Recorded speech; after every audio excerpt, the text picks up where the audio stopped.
দয়ের বুকে যে ক্ষতটা রয়েছে সেটাও একটা রহস্যজনক ক্ষত। এই দেখো, এই ক্ষতটা দেখছো এর বুকের ওপর? এই দুটো ক্ষত দূরত্বই সমান। আরো একটা কথা, এই ক্ষতগুলোতে ভেতরের দিকটায় একটু সূচলও রয়েছে আর বাইরের দিকটা একদম প্লেন। ডক্টর সালুকে ছুরির দাগ তো এরকমই হয় না? মানে একদিকে ভোঁতা আর অন্যদিকে ধার? হ্যাঁ দা, হয় ছুরির চিহ্ন এইরকমটাই হয়, কিন্তু এই কেসটা সেরকম নয়। আর এই কেসটাতে এই দুটো ক্ষতর মধ্যে যে সমান, একদম সমান দূরত্ব রয়েছে, সেরকম ছুরির ক্ষততে হতে পারে না।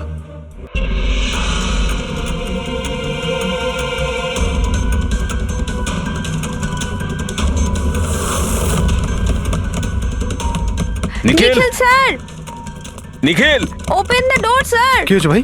কি হয়েছে? দরজা খুলছেন না তো? নিখিল দরজা খোল। Nikhil sir please open the door. আরে নিখিল! স্যারের আবার কিছু হয়ে যায়নি তো? আমি ফোন করে দেখছি। হ্যাঁ তাড়াতাড়ি করো।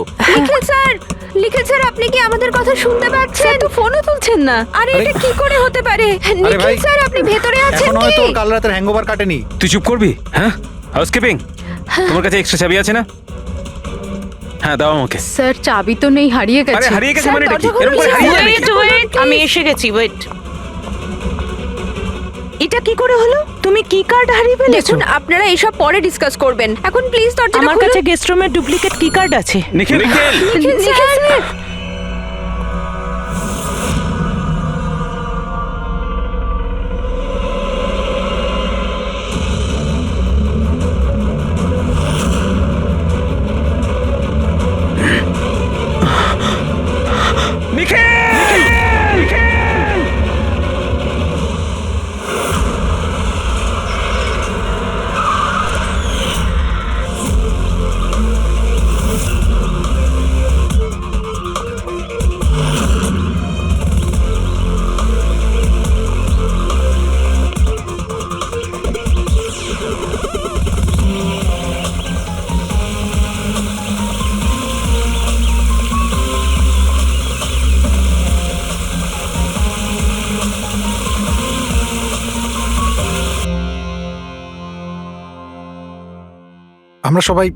আমরা সবাই একটা স্টার্টআপ কোম্পানি নিকিটুনের জন্য কাজ করি। নিকিটুন? ওই যারা কার্টুন বানায়? হ্যাঁ, আপনারা কে আর এখানে কি করছেন? নিখিল স্যার আমাদের বস ছিলেন।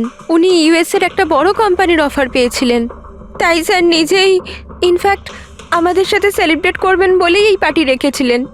আর দুদিন পরে তো ওনার ইউএসএ তেও যাওয়ার কথা ছিল, কিন্তু জানি না এসব কি করে হয়ে গেল।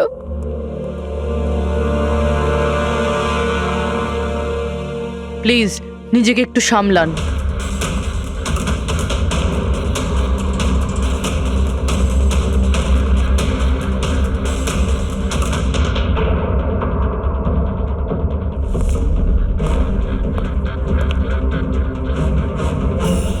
একটু অদ্ভুত লাগছে স্যার, এতগুলো আঘাত করা হয়েছে এর উপরে, ও নড়েওনি আর কোনো রক্ষা করার চেষ্টাও করেনি নিজেকে। হ্যাঁ ভাই, এটা তো অদ্ভুত ব্যাপার, কিন্তু এর থেকে আরো অদ্ভুত ব্যাপার আছে। তুমি এখানে কোনো গন্ধ পাচ্ছ না? কোনো অদ্ভুত গন্ধ? একটা অদ্ভুত স্মেল পাচ্ছি। এটা একটা বিশেষ ধরনের কেমিক্যাল। আর দেখো, এর যেই নাকের হাড়টা দেখছো, এটা খুব খারাপভাবে ভেঙে গেছে। আর এইটা, এর খাদ্যনালীটাও খুব খারাপভাবে ড্যামেজ হয়েছে।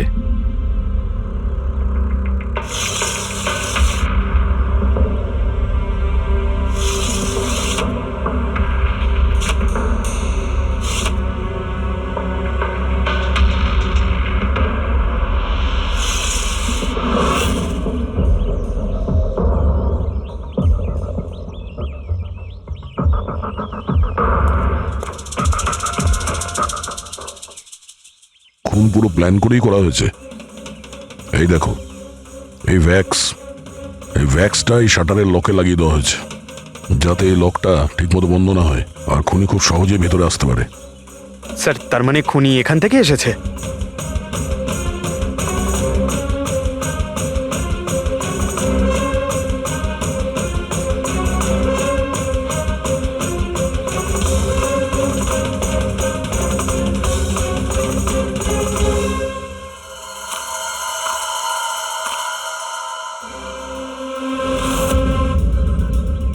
পঙ্কজ,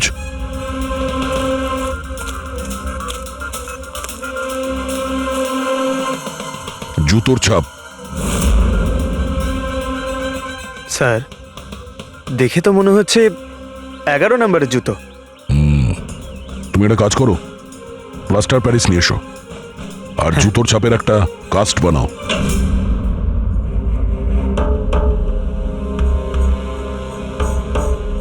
স্যার, কি কার্ড? রুমের কি কার্ড এখানে?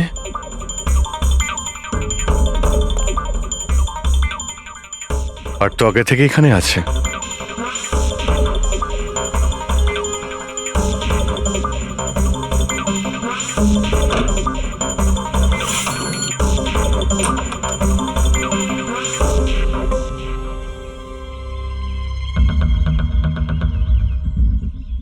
রবি, তুমি এই দরজার লক সিস্টেমটাকে চেক করাও। এইরকম দরজাতে যদি কেউ কার্ড সোয়াইপ করে ভিতরে ঢোকে তাহলে লকের সফটওয়্যার ডেটাতে তার এন্ট্রি রেজিস্টার হয়। খোঁজ নিয়ে দেখো কাল রাত থেকে আজ পর্যন্ত কতজন এখানে এন্ট্রি নিয়েছে। স্যার, একটা কার্ড এখানে পড়ে রয়েছে আর একটা কার্ড ওখানে লাগানো রয়েছে, দুটো কার্ড।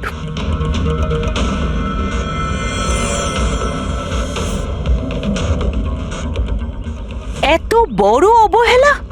তুমি কি কার্ডটা হারালে কি করে? তুমি কি জানো তোমার এই অবহেলার জন্য আমাদের হোটেলের কতটা রেপুটেশন নষ্ট হচ্ছে? ম্যাডাম, আমি মাস্টারকে সবসময় সামলেই রাখি। আর কালকে যখন আমি সব রুম পরিষ্কার করছিলাম ওটা আমার সঙ্গেই ছিল, কিন্তু কালকে যখন কীর্তি ম্যাডামের রুম আমি ক্লিন করতে যাই তারপর থেকে ওটা খুঁজেই পাচ্ছি না। জানি না কোথায় পড়ে গেছে। সেটা এই কার্ডটা নয় তো আবার? না না স্যার, এটা ওই মাস্টার কার্ড নয়। অদ্ভুত ব্যাপার, আপনি এক ঝলকেই বুঝতে পারলেন যে এই কার্ডটা সেই কার্ড নয়। স্যার, আমাদের যে মাস্টার কার্ডটা ওটা হোয়াইট কালারের হয় আর তার উপরে মাস্টার কার্ড লেখা থাকে। স্যার, এটা একটা নর্মাল কি কার্ড যেটা শুধুমাত্র আমরা গেস্টদের জন্য অ্যালট করি। I see. আচ্ছা, এই নিখিলের রুমে কি আরো কেউ ছিল নাকি? না না স্যার, উনি একলাই ছিলেন। তাহলে ওর রুমে দুটো কি কার্ড কি করে এলো? দুটো কি কার্ডস? স্যার 1 মিনিট, আমি এক্ষুনি জেনে বলছি। একটু চেক করে দেখা তো মিস্টার নিখিলের নামে আর কোনো কার্ড ইস্যু হয়েছে কিনা। হ্যাঁ ম্যাম, ডুপ্লিকেট কার্ড। ও ইয়েস, স্যার মনে পড়েছে আমার। কালই মিস্টার নিখিল একটা ডুপ্লিকেট কি কার্ড বানিয়েছিলেন। উনি বলেছিলেন যে ওনার যে অরিজিনাল কি কার্ডটা সেটা নাকি হারিয়ে ফেলেছিলেন। কিন্তু একটা কার্ড তো ওনার রুমের সকেটে লাগানো রয়েছে, আর একটা কার্ড তো রুমের ফ্লোরের মধ্যেই পড়েছিল। বলতে পারবো না স্যার, কিন্তু উনি আমাদের বলেছিলেন ওনার কি কার্ডটা হারিয়ে গেছে। কোনো ব্যাপার না, থ্যাংক ইউ ভেরি মাচ। আচ্ছা, একটা কার্ড থাকা সত্ত্বেও নিখিল ডুপ্লিকেট কার্ডটা কেন বানালো? অভিজিৎ কখনো কখনো ডুপ্লিকেট কার্ড এই জন্যই চায় যে ও চায় যে অন্য কেউ ওর রুমে যাতায়াত করুক। আচ্ছা, এরকম নয় তো যে নিখিলের সাথে কারোর অ্যাফেয়ার চলছে ওর অফিসে কিংবা অন্য কোথাও? হতে পারে ওই চাবিটা ওর গার্লফ্রেন্ডকে দিয়েছিল আর ওর গার্লফ্রেন্ড ওকে মেরে দিয়েছে। স্যার, দরজার লকিং সিস্টেম স্ক্যান করে নিয়েছি। রাত্রে কি কার্ড দুবার সোয়াইপ হয়েছে, একবার 1:30টার সময়, একবার 1:45টার সময়। ওই টাইমেই নিখিলের খুনও হয়েছিল, কিন্তু খুনি রুমে দুবার কেন গেছিল? দুবার নয়, 3 বার। একবার ডুপ্লিকেট কার্ড দিয়ে, একবার মাস্টার কার্ড দিয়ে, আর আরেকবার ওই জানালা দিয়ে যেটা খোলা ছিল। স্যার, আমি সবাইকে জিজ্ঞাসা করে নিয়েছি, আর প্রত্যেকেরই বক্তব্য হলো তারা রাত্রে ঘুমোচ্ছিল।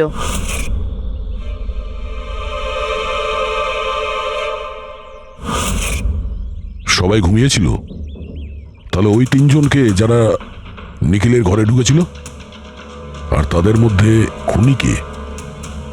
এর বুকের ওপর যে আঘাতের চিহ্ন আছে এর থেকে এটা পরিষ্কার বোঝা যাচ্ছে যে একে কোনো ধারালো ছুরি দিয়ে আঘাত করা হয়েছে। তাহলে আমাদের প্রথম মার্ডার ওয়েপেন হলো একটা খুব ধারালো ছুরি। তখন বলেছিলাম না যে এর নাকের হাড়টা ভেঙে গেছে আর এর এই খাদ্যনালীটাও ড্যামেজ হয়েছে। হ্যাঁ, এই সব কিছু থেকে বোঝা যাচ্ছে যে এমন কোনো জিনিস দিয়ে ওর মুখ চেপে ধরা হয়েছিল যাতে ওর দম বন্ধ হয়ে যায়। এক্স্যাক্টলি। আর এই কাজটা করেছে কেউ এই বালিশটা দিয়ে, কারণ এই বালিশটা রোয়া আমি এর নাকের ওপর, এর গলায় আর মুখের ওপর পেয়েছি। তাহলে আমাদের মার্ডার ওয়েপন নাম্বার 2 হলো এই বালিশ। অভিজিৎ, মনে আছে ঘরের মধ্যে যখন ঢুকেছিলাম তখন আমি তোমাকে বলেছিলাম কোনো অদ্ভুত গন্ধ পাওয়া যাচ্ছে? হ্যাঁ, আপনি বলেছিলেন যে ওই কেমিক্যালের মতো একটা গন্ধ আসছে। এক্স্যাক্টলি অভিজিৎ, ওই কেমিক্যাল হচ্ছে ডায়াবেটিসের ওষুধ। যেটা ডায়াবেটিসের পেশেন্টরা প্রায় ইনজেকশনের মাধ্যমে নিয়ে থাকে। এই দেখো, এই যে এখানে। আমার মনে হয় না যে ওর ডায়াবেটিস ছিল। এই যে ইনজেকশনটা কোনো আনাড়ি লোক দিয়েছে। ও একে ডায়াবেটিসের ওষুধটা শুধু মেরে ফেলবার জন্যই দিয়েছে। স্যার, ওই কেমিক্যালটা নয় তো যেটা ডায়াবেটিসের রোগীদের জন্য তো ওষুধের কাজ করে, কিন্তু যদি কোনো নর্মাল মানুষ নিয়ে নেয় বা ওভারডোজ হয়ে যায় তাহলে মারাও যেতে পারে। এক্স্যাক্টলি। এই 3টে পদ্ধতির মধ্যে যে কোনো একটা পদ্ধতি দিয়ে একে মারা যেত। তাহলে খুনি 3টে পদ্ধতি প্রয়োগ করলো কেন একে মারার জন্য? কারণ খুনিও একজন নয়, 3 জন।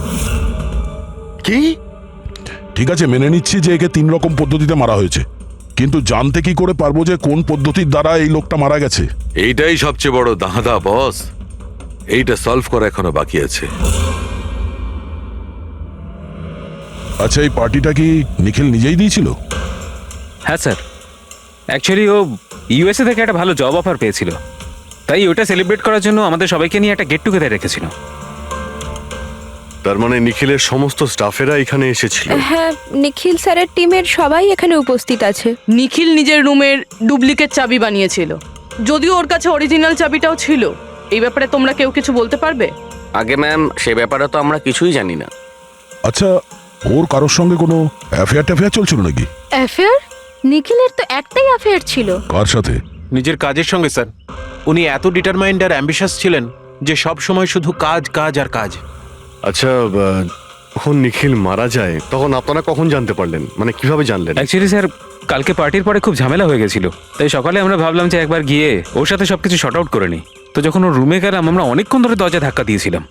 আর স্যার, যখন অনেকক্ষণ ধরে দরজা ধাক্কানোর পরেও দরজাটা খুললো না, তখন আমরা হাউসকিপিংকে জিজ্ঞাসা করলাম, কিন্তু ওদের কাছেও মাস্টার কি ছিল না। স্যার, আমি ফোনেও ট্রাই করেছিলাম, কিন্তু উনি ফোন তুলছিলেন না।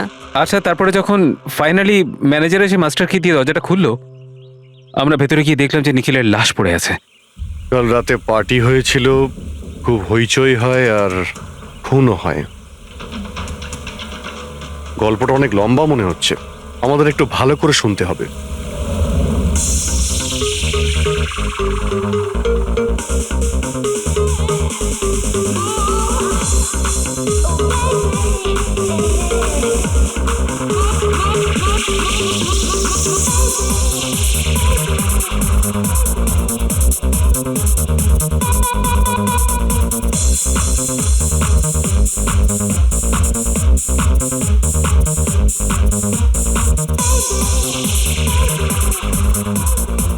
Hey, everyone, I want to raise a toast here.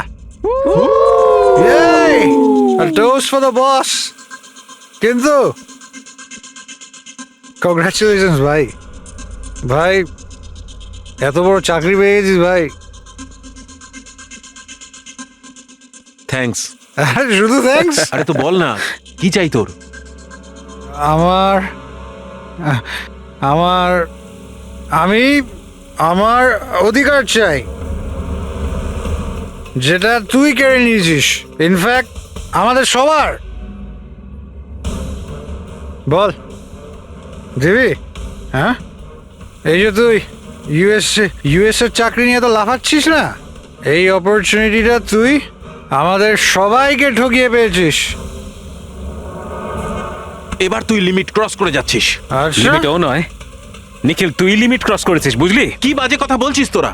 বাজে কথা নয়, ও একদম ঠিক বলেছে। তোর ডিলের পেপার ইউএসএ কোম্পানির সঙ্গে আমি দেখেছি। ইউএস এর কোম্পানি নিকিটুনস মানে আমাদের কোম্পানিকে ফান্ড অফার করেছিল, কিন্তু তুই আমাদের সবার পরিশ্রম ব্যবহার করে একাই ক্রেডিট নিতে চাইছিস। মনোজকে মনে আছে? মনোজ গাইজ, কলেজে এর একটা বন্ধু ছিল যার নাম ছিল মনোজ।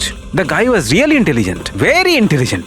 সে বেচারা নিজে কষ্ট করে কিছু সফটওয়্যার বানিয়েছিল, কিন্তু আমাদের এই মহান বন্ধু ওর বানানো ওই সমস্ত সফটওয়্যারগুলো একটা সফটওয়্যার কোম্পানিতে বিক্রি করে দেয়। কিন্তু ও ছিল সহজ সরল ছেলে, সে এটাকে কিছুতেই মেনে নিতে পারেনি আর তাই সুইসাইড করে ফেলে। কিছু মনে পড়লো নিখিল? ও, তাহলে এত হিংসা করিস তোরা আমাকে? তাই যদি হয় তাহলে আমার সঙ্গে বিজনেসে এসেছিলি কেন? আছে কোনো উত্তর নেই? আমি বলছি তোকে, কারণ তুই একটা বড় লুজার। আর তুই শুধু একা নয়, তোরা সবাই এক একজন লুজার। পার্টি শেষ, যা এবার বাড়ি যা, গেট লস্ট। আরে তোর পার্টিতে থাকতে গেছে। এই তোর আরে ফালতু কথা বলে চলে যাও। চল এখান থেকে। এই আরে আরে ভাই, নিজেকে একটু সামলে, কি করছিস কি? আপনারা সবাই ছিলেন কিভাবে আলাদা আলাদা রুমে? স্যার সিনিয়র ম্যানেজমেন্টের 4 জন আলাদা আলাদা ঘরে ছিল, মানে আমি, জোসেফ, অরুণ আর ওদিকে নিখিল। বাকিরা 2 জন করে রুম শেয়ার করেছিল। স্যার একটাতে জয়া আর প্রীতি, একটাতে সারদা আর কীর্তি, আর একটাতে অভয় আর ও।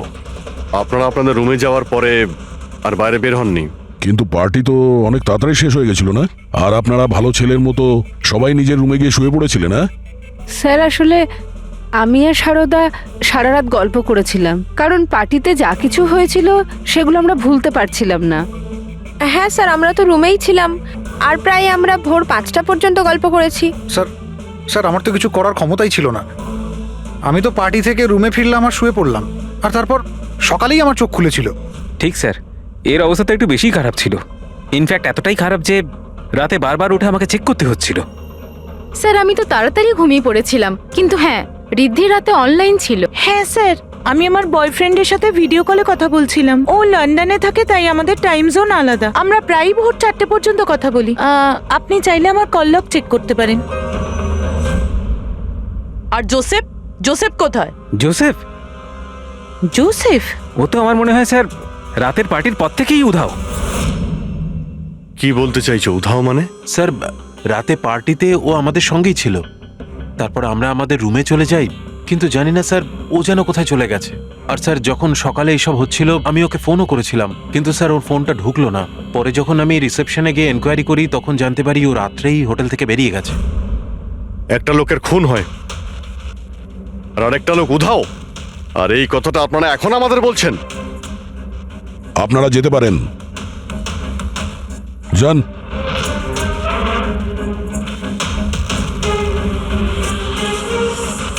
স্যার আমার তো মনে হচ্ছে এরা প্রত্যেকে মিথ্যা কথা বলছে। যতক্ষণ আসল খুনি সামনে না আসছে ততক্ষণ এরা সবাই সন্দেহের তালিকায় আছে। দয়ের বুকে যে ক্ষতটা রয়েছে সেটাও একটা রহস্যজনক ক্ষত। এই দেখো, এই ক্ষতটা দেখছো এর বুকের ওপর? এই দুটো ক্ষত দূরত্বই সমান। আরো একটা কথা, এই ক্ষতগুলোতে ভেতরের দিকটায় একটু সূচলও রয়েছে আর বাইরের দিকটা একদম প্লেন। ডক্টর সালুকে ছুরির দাগ তো এরকমই হয় না? মানে একদিকে ভোঁতা আর অন্যদিকে ধার? হ্যাঁ দা, হয়, ছুরির চিহ্ন এইরকমটাই হয়, কিন্তু এই কেসটায় সেরকম নয়। আর এই কেসটাতে এই দুটো ক্ষতর মধ্যে যে সমান, একদম সমান দূরত্ব রয়েছে, সেরকম ছুরির ক্ষততে হতে পারে না।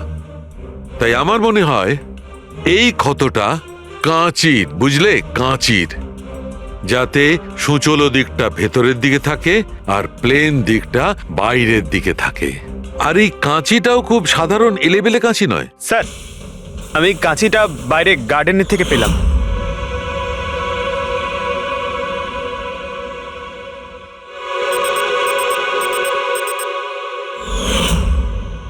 এই দেখো। আর স্যার ওর ওপর ব্লাডের ট্রেসেসও আছে। আমি যেমন বলছিলাম সেই রকমই কাঁচি, আর এর উপরে ব্লাডের ট্রেসেসও পাওয়া গেছে। হতে পারে খুনি এই কাঁচি দিয়েই আঘাত করেছে। ইয়াস, আর একটা কথা, যে আঘাত করেছিল সে লেফট হ্যান্ডার ছিল।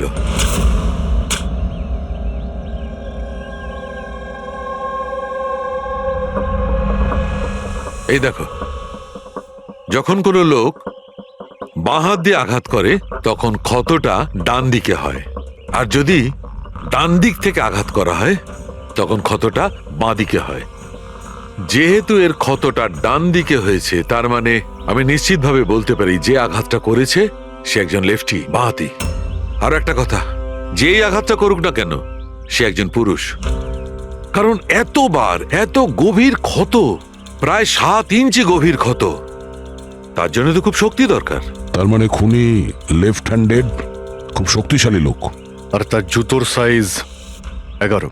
চলো, প্রথম খুনির ব্যাপারে কিছু তো জানতে পারা গেল।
স্যার দুজন, অরুণ আর অভয়, বাঁহাতি। অরুণ সিঙ্গেল রুমে ছিল আর অভয় সমীরের সাথে রুম শেয়ার করেছিল। সমীরের সাথে, যার কোনো জ্ঞানই ছিল না। তার মানে হলো অভয় যদি নিখিলের রুমে গিয়ে খুন করে তাহলে সমীর কিছু জানতেই পারবে না। আর স্যার অরুণ, ও তো একা ছিল। এই দুজনেরই পোটেনশিয়াল সাসপেক্ট। আচ্ছা, ওদের জুতোর মাপটা চেক করেছো? হ্যাঁ স্যার, চেক করেছি। দুজনের মধ্যে কেউই 11 নম্বরের জুতো পরে না। অরুণ 13 নম্বরের জুতো পরে আর অভয় 8। আর যে 11 নম্বরের জুতোর চিহ্ন পাওয়া গিয়েছিল সেটা কারোর সঙ্গে ম্যাচ করেছে? হ্যাঁ স্যার, ম্যাচ হয়েছে। ধীরজ। ধীরজ? ধীরজও সিঙ্গেল রুমেই ছিল, কিন্তু স্যার ওর লেফট হ্যান্ডেড নয়, রাইট হ্যান্ডেড। আচ্ছা, এরকম না তো যে ডক্টর সালুকের কোনো ভুল হয়েছে? মানে আমি বলতে চাইছি, খুনি বাঁহাতি নয়। ডক্টর সালুকের সঙ্গে কথা বলার আগে এই ধীরজের সঙ্গে কথা বলি। স্যার, আপনাদের কোথাও একটা ভুল হচ্ছে স্যার। আমি সত্যি ওকে খুন করিনি স্যার। ক্রাইম সিনে আমরা তোমার জুতো ছাপ পেয়েছি। স্যার, এটাও তো হতে পারে যে অন্য কেউ আমার জুতোটা পরে নিয়েছিল। আসলে আমি জুতোটা রুমের বাইরে রেখেছিলাম পলিশ করার জন্য। কিন্তু তুমি রুমের মধ্যে একা ছিলে, আর তোমার কাছে তার কোনো পোক্ত প্রমাণও নেই। স্যার, ওই সারদা। সারদা? সারদা কি? স্যার, অ্যাকচুয়ালি ওর আর আমার অ্যাফেয়ার চলছে, কিন্তু কথাটা আমরা এখনই কাউকে জানাতে চাইনি। কিন্তু স্যার, সারদা আমার সঙ্গে আমার রুমেই ছিল। কিন্তু সারদা তো বললো যে ও নিজের ঘরে ছিল কীর্তির সাথে। স্যার, সে তো বাঁচার জন্য ও মিথ্যে বলেছিল। আসলে কীর্তি একমাত্র আছে যে আমাদের সম্পর্কের কথা জানে। ইনফ্যাক্ট কীর্তি আমাদের এনকারেজ করেছিল। ধীরাজ সত্যি বলছে, আমি ওর সাথে ওর রুমেই ছিলাম। স্যার, ওর কথাই যদি ঠিক হয় আর সত্যি কেউ হয়তো ওর জুতো পরে খুনটা করেছে। হতে পারে। এই ঘাস আর মাটি জুতোর মধ্যে গেল কি করে?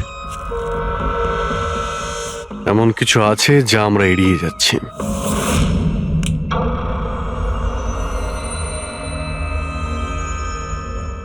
নিখিলকে খুন এই অভয় করতে পারে। অভয়? হ্যাঁ। কিভাবে স্যার? একটু ভেবে দেখো পুরবি। অরুণ, যার জুতোর সাইজ 13 নম্বর, এই জন্য অরুণ ধীরাজের জুতো পরতে পারবে না। তার কারণ ধীরাজের জুতোর সাইজ 11। অরুণের পা ধীরাজের পায়ের থেকে বড়। কিন্তু অভয়, যার জুতোর সাইজ 8 নম্বর, মানে যার পা ছোট, সে ধীরাজের জুতো পরতে পারে। অভয় ধীরাজের জুতো নিজের পায়ে পরে নিখিলকে খুন করতে পারে। এবার বাকি থাকলো ওই পায়ের ছাপ। যখন কোনো ছোট পায়ের লোক কোনো বড় পায়ের লোকের জুতো পরে হাঁটে, তখন নিজের শরীরের ব্যালেন্স বজায় রাখার জন্য সে নিজের বডির ভারসাম্য রক্ষা করতে জুতোর সামনের দিকে ভর দেয়। আর এই জন্য ছাপটাও সেরকম হয়। বুঝেছো? তোমার জুতোটা একবার পুরবিকে দাও, হেঁটে দেখাও।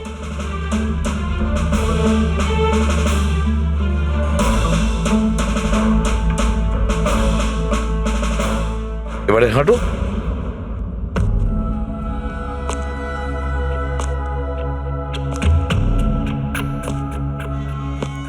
হ্যাঁ স্যার, ব্যালেন্স করার জন্য আমাকে প্রেশারটা সামনে দিতে হচ্ছে। সেই জন্যই আমরা ওখানে যে জুতোর চিহ্ন পেয়েছিলাম সেটা সামনের দিকটায় বসেছিল। মানে 3টে খুনির মধ্যে একটা খুনি হলো অভয়। তার মানে প্রথমে অভয় নিখিলের জানলার লক আটকে দেয়, আর যখন সমীর নেশায় চুর হয়ে ঘুমিয়ে পড়ে,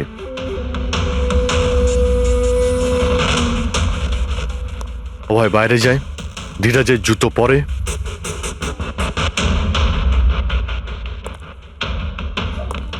বাগান থেকে কাঁচি নেয়, নিখিলের রুমে যায় আর ওকে খুন করে।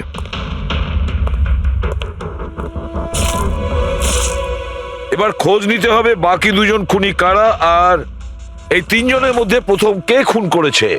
বস, এত খুশি হবার কোনো দরকার নেই। এই কেসটা এখনো সলভ হয়নি। মনে আছে নিখিলের 2জন খুনি এখনো বাকি আছে। হ্যাঁ সালুকে, আমি জানি যে আরো 2টো খুনি বাকি আছে, আর তাদেরও তাড়াতাড়ি পাওয়া যাবে। পেয়ে গেছি স্যার, পেয়ে গেছি। ওই জোসেফকে পেয়ে গেছি। এটা সত্যি স্যার, আমি রাত্রে রিসর্ট থেকে চলে গিয়েছিলাম।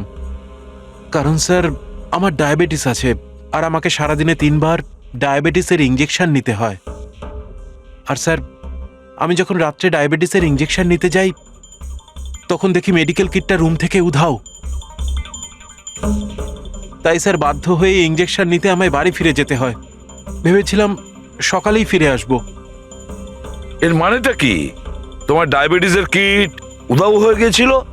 মানে স্যার আমি বলতে চাইছি, আমরা 2 দিনের জন্য রিসর্টে এসেছিলাম, আর আমার প্রয়োজনীয় সমস্ত ওষুধ ওই মেডিকেল কিটের মধ্যেই আমি রেখেছিলাম। ইঞ্জেকশন, সিরিঞ্জ সবকিছু স্যার। সকালে আর দুপুরে ইঞ্জেকশন নিয়েও ছিলাম আমি, কিন্তু যখন রাতে ইঞ্জেকশন নিতে গেলাম তখন দেখলাম কিটটা নেই। কিটটা কখন কে কেন নিয়ে গেল আমি কিছু জানি না স্যার। আমরা ধরে নিচ্ছি তুমি সত্যি কথা বলছো, কিন্তু তোমার মোবাইল ফোন কেন অফ ছিল? স্যার আমার মোবাইলটা ডিসচার্জ হয়ে গিয়েছিল, আর চার্জারটা রিসর্টে পড়েছিল। ঠিক আছে, এখনকার মতন যেতে পারো। প্রয়োজন হয়তো আমরা তোমাকে আবার ডাকবো, ঠিক আছে? Okay sir. বস, আমি বলেছিলাম না 3 জনের মধ্যে কোনো একজন নিখিলকে ডায়াবেটিসের ওভারডোজ দিয়েছিল।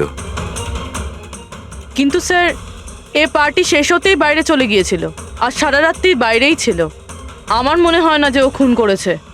এই খুনটা যেই করুক না কেন, কেউ তো একজন ডায়াবেটিসের মেডিসিন চুরি করেছে ওই রুম থেকে। খোঁজ নিয়ে দেখতে হবে কে গিয়েছিল জোসেফের ঘরে আর কে চুরি করেছে এই ওষুধগুলো। কীর্তি, সমীর আর প্রীতি এরা 3 জনই পার্টি শুরুর আগে জোসেফের রুমে গিয়েছিল। আর এই সমীরটা খুব রেগেছিল, নিখিলের ব্যাপারে আজে বাজে কথাও বলছিল। এদের 3 জনের মধ্যে কেউ হবে যারা ওই ডায়াবেটিসের কিট চুরি করেছিল। স্যার, প্রীতি তো হতে পারে না, কারণ সারা রাত ও বয়ফ্রেন্ডের সঙ্গে কথা বলছিল, ভিডিও চ্যাট করছিল। আর স্যার সমীর সেই অবস্থায় ছিলই না যে ওইসব করতে পারবে। কিন্তু তাহলে কীর্তি? কীর্তি তো রুমে একা ছিল স্যার, কারণ সারদা ধীরাজের সঙ্গে ওর রুমেই ছিল। আর স্যার ওই মাস্টার কি কার্ড, হাউসকিপিং লোকেদের কাছ থেকে ওই কার্ডটা কীর্তির ঘর থেকে উধাও হয়েছিল। তাহলে তো এর একটাই মানে দাঁড়ায় যে এই কীর্তি ওই ডায়াবেটিসের মেডিসিন নিখিলকে দিয়েছিল, ওর প্রাণ নিয়েছিল আর পালিয়ে গিয়েছিল ওখান থেকে।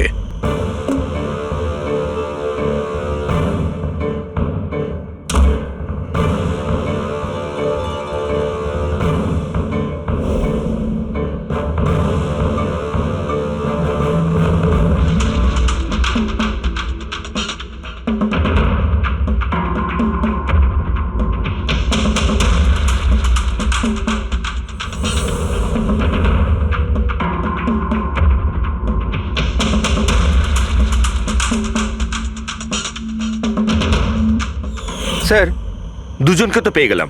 এবার তৃতীয় খুনি নিশ্চয়ই সেই যার সাথে নিখিলের চক্কর, মানে বলতে চাইছি যে যাকে নিখিল ওই ডুপ্লিকেট কি কার্ডটা দিয়েছিল।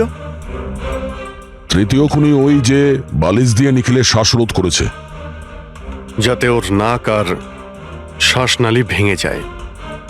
কিন্তু স্যার এ কে? আমি বলছি ওই তৃতীয় জন কে ছিল। তৃতীয় খুনি ওই যে বালিশ দিয়ে নিখিলের শ্বাসরোধ করেছে, যাতে ওর নাক আর শ্বাসনালী ভেঙে যায়। কিন্তু স্যার এ কে? আমি বলছি ওই তৃতীয় জন কে ছিল। খুনে যে বালিশটা ব্যবহার করা হয়েছিল সেটাকে আমি খুব ভালো করে চেক করেছি। আর এমনিতে তো কাপড়ের ওপর থেকে হাতের ছাপ সংগ্রহ করাটা খুব কঠিন ব্যাপার, প্রায় অসম্ভব ব্যাপার। কিন্তু এখন ইদানিং বিদেশে একটা নতুন টেকনিক ব্যবহার করা হয়ে থাকে, যার কারণে এটা সম্ভব হচ্ছে। এতে স্বর্ণচুর ব্যবহার করে সব ফালতু কথা আমাকে শুনিও না। শুধু এটা বলো যে বালিশের ওপর থেকে ফিঙ্গারপ্রিন্ট পেয়েছো। আমি চেষ্টা করেছিলাম কিন্তু পাইনি। তাহলে এসব গল্প কেন শোনাচ্ছ যখন তুমি কিছুই পাওনি? এটা কে বললো যে আমি কিছু পাইনি? তুমি তো এক্ষুনি বললে। না না, আমি বলেছি ফিঙ্গারপ্রিন্ট পাইনি। আরে এ তো বস, ফিঙ্গারপ্রিন্ট না পাওয়া সত্ত্বেও ওই বালিশ থেকে আমি অনেক কিছু পেয়েছি।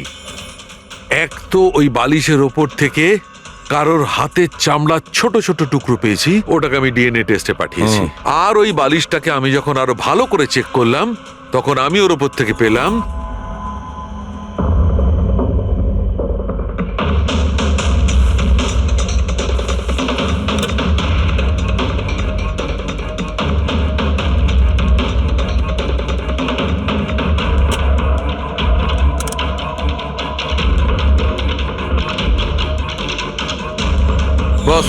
হাতের সাইজ ছোট হওয়াটা, বাম হাতের আঙুলের মধ্যে আংটি আর বালিশের ওপর নখের আঁচড়, এই সবকিছুই প্রমাণ করছে যে এটা কোনো মহিলার কাজ। দেখলেন স্যার, আমি বলেছিলাম কিনা নিখিলের নিশ্চয়ই কোনো মহিলার সাথে চক্কর ছিল। কিন্তু কে কে হতে পারে?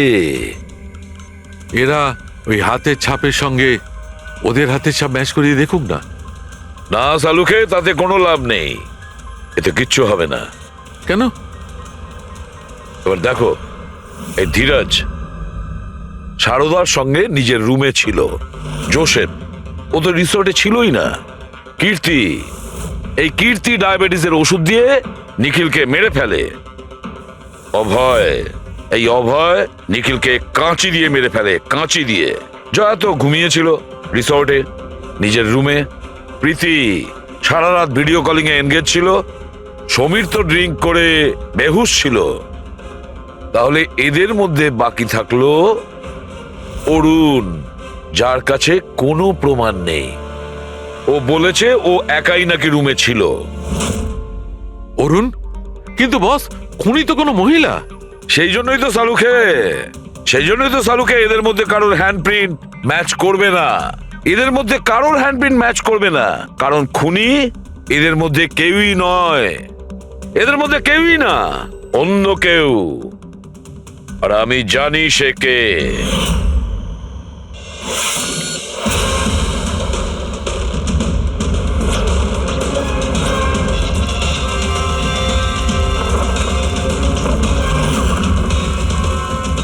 আপনি ঠিক বলেছিলেন স্যার, এটা সেই নিখিলের জন্য ওর যে বন্ধু মনোজ আত্মহত্যা করেছিল তার গার্লফ্রেন্ড। মনোজের গার্লফ্রেন্ড?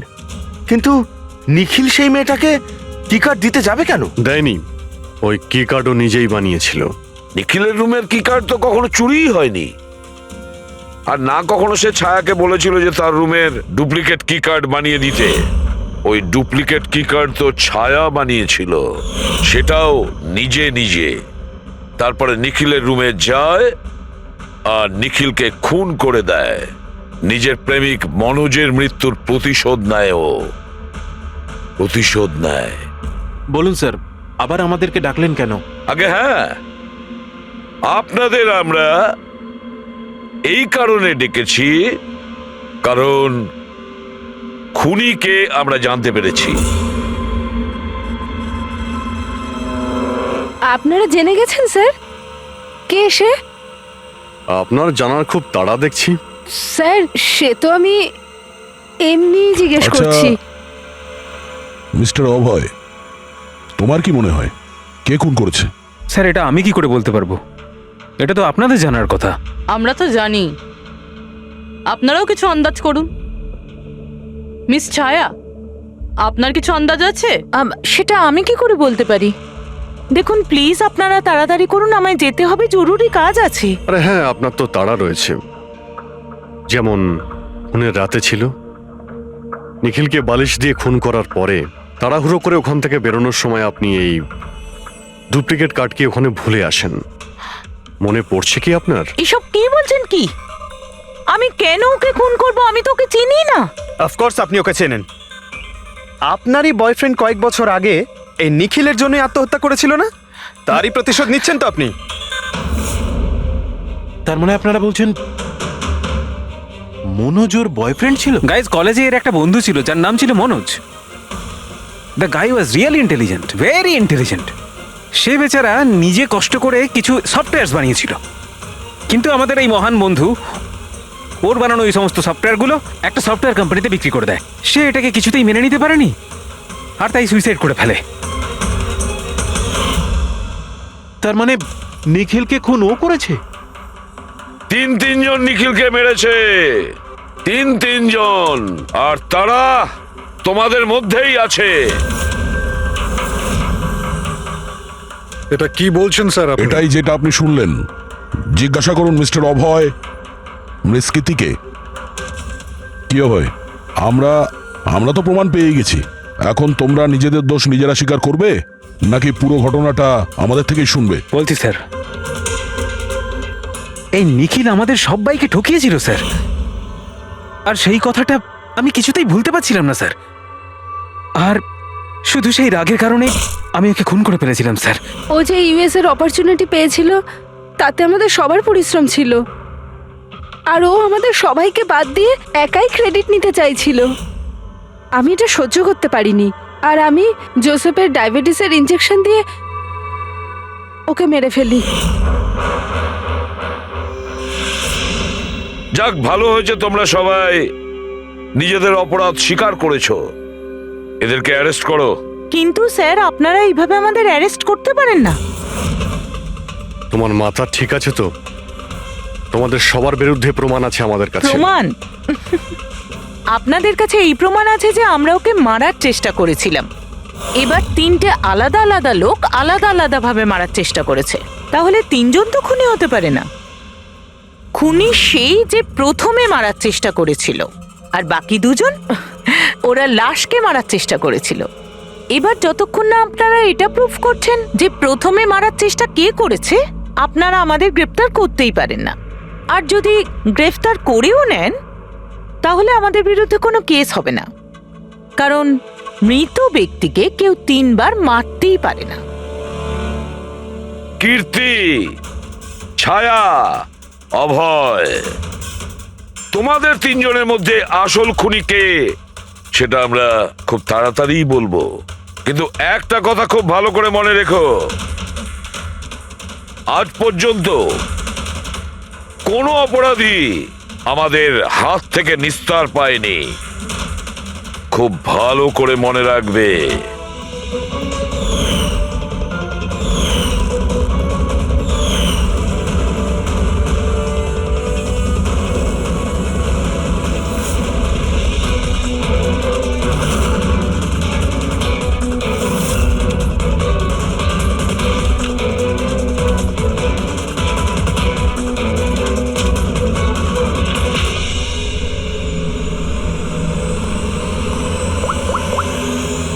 বস,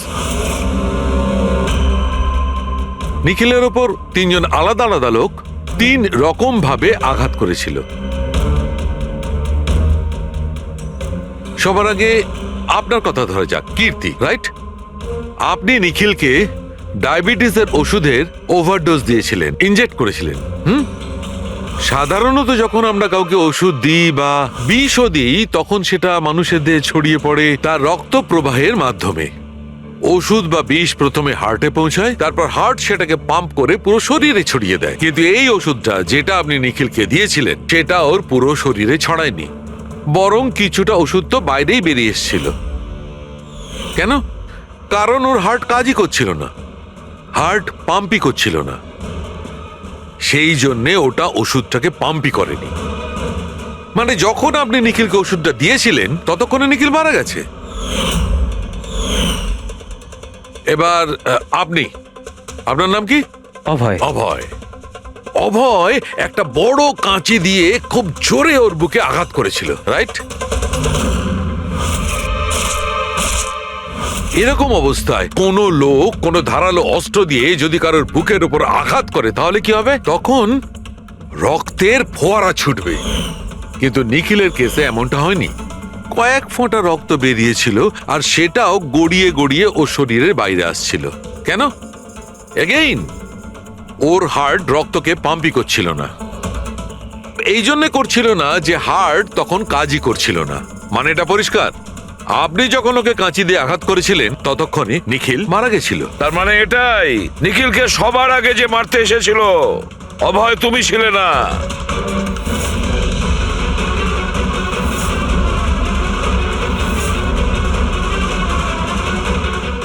আর কীর্তি তুমিও নও। নিখিলকে যে প্রথম মেরেছিল ছায়া,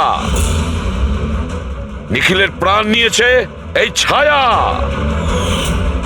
বালিশ দিয়ে ওর মুখ চাপা দিয়ে ওর শ্বাস রোধ করে।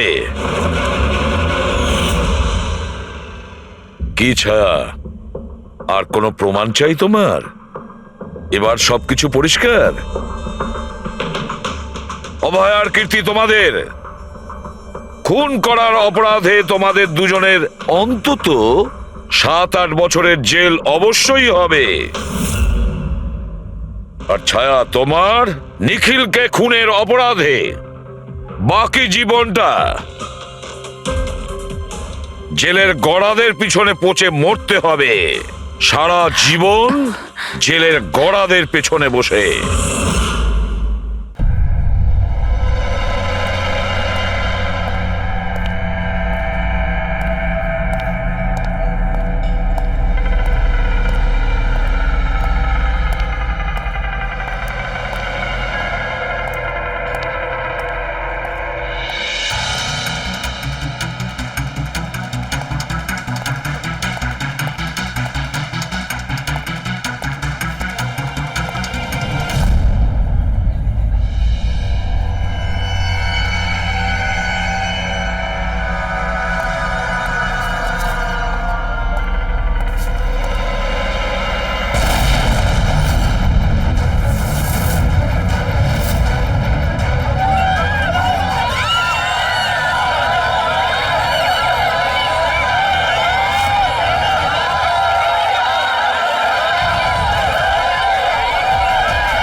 মিনিট দাঁড়াও, দেখতে দাও কি হয়েছে। কি হয়েছে স্যার? ওই যে দেখুন ওদিকে।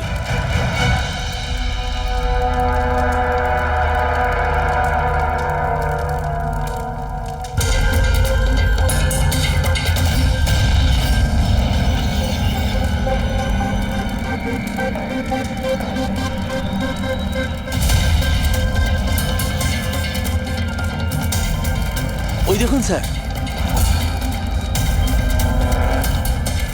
তার মানে হলো যে ও হুমকিটা সত্যি, সেটা কোনো ইয়ার্কি নয়।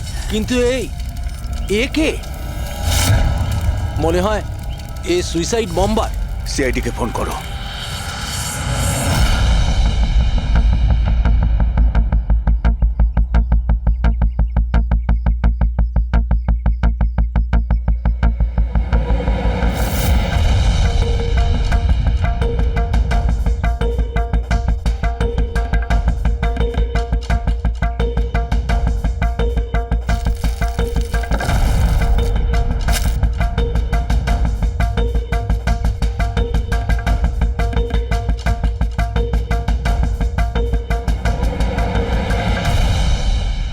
পাওয়া যেতে পারে এর থেকে? পাওয়ার মতো কিছু নেই বস। বডিতে বডি ডিকম্পোজ হয়ে গেছে, পচে গেছে। তাহলে তো চেনা খুব মুশকিল। না, চেষ্টা করব।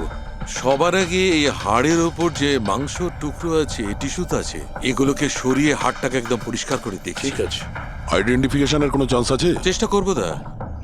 আপাতত আমি লাশটাকে ল্যাবে নিয়ে যাচ্ছি। স্যার, সবাই খুব শকে আছে। কলেজের প্রিন্সিপাল বলছিল কিছুদিন আগে কলেজে হুমকি এসেছিল। হুমকি? Bomb threat sir. কেউ স্টাফ রুমের দেওয়ালে লিখে দিয়েছিল যে এই কলেজটা বন্ধ করো, না হলে এখানে ব্লাস্ট হবে। পুরো কলেজটাকে উড়িয়ে দেওয়ার হুমকি, আর এত ছোট একটা ব্লাস্ট। হয়তো ওর হুমকির একটা ছোট ডেমো। কিন্তু এটা কি ধরনের বোম? সাধারণত যেখানে ব্লাস্ট হয় সেখানে লোহার গুঁড়ো পাবে, কাঁচের গুঁড়ো পাবে, পেরেক পাবে, ধারালো সব জিনিস পাবে। তার কারণ হলো যতটা সম্ভব ক্ষতি করা। ফ্রেডি, একবার দেখাও তো।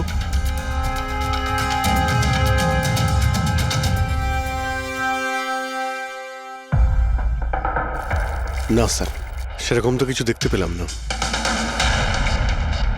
আচ্ছা প্রিন্সিপাল সাহেব, আপনাদের স্টাফ রুমটা কোথায়? সেকেন্ড ফ্লোর, আসুন। চলো। রবিবাবু, আপনি যে বলেছিলেন যে দেওয়ালে কেউ কালি দিয়ে লিখেছিল, সেটা কোথায়? সেগুলো তো আমি মোবাইলে, এই দেখুন স্যার।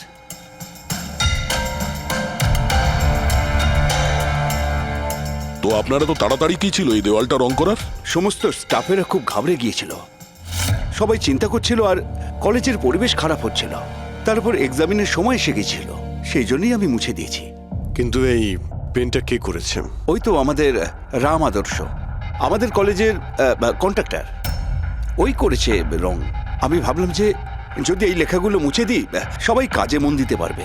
আপনি যখন এই হুমকির কথা জানলেন তখন পুলিশে গিয়ে কমপ্লেন করেননি কেন? স্যার করেছিলাম, পুলিশ এসেও ছিল, ওনারা অনেক জিজ্ঞাসাবাদ করলেন, তারপর ওনারা বলে দিলেন হয়তো কেউ এটা দুষ্টুমি করেছে, তারপর চলে গেলেন। আপনাদের কলেজের করিডোরে সিসিটিভি ক্যামেরা লাগানো আছে না? তো চলুন আমরা গিয়ে দেখি ভিডিও ফুটেজটা, জানা যাবে কে এসেছিল ভেতরে। আমরা ফুটেজ দেখেছি স্যার। কি দেখেছেন? যত লোক বাইরে থেকে ভেতরে এসেছিল আর গিয়েছিল তারা হয় প্রফেসর বা স্টাফেরা, বাইরের তো কোনো লোকই আসেনি। কারণ যদি হুমকি দেওয়ারই হয় তো সে স্টাফ রুমে কেন লিখতে যাবে? আপনার রুমেও লিখতে পারতো, বা কলেজের যে মেন গেট রয়েছে সেখানেও সে লিখতে পারতো। এখানেই কেন লিখলো? দেখুন রবিবাবু, কেউ না কেউ তো ভেতরে এসেছিল।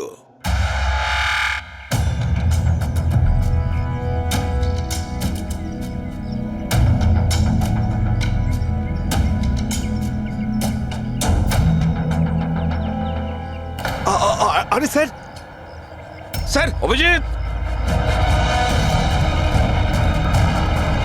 অভিজিৎ কি করছো তুমি?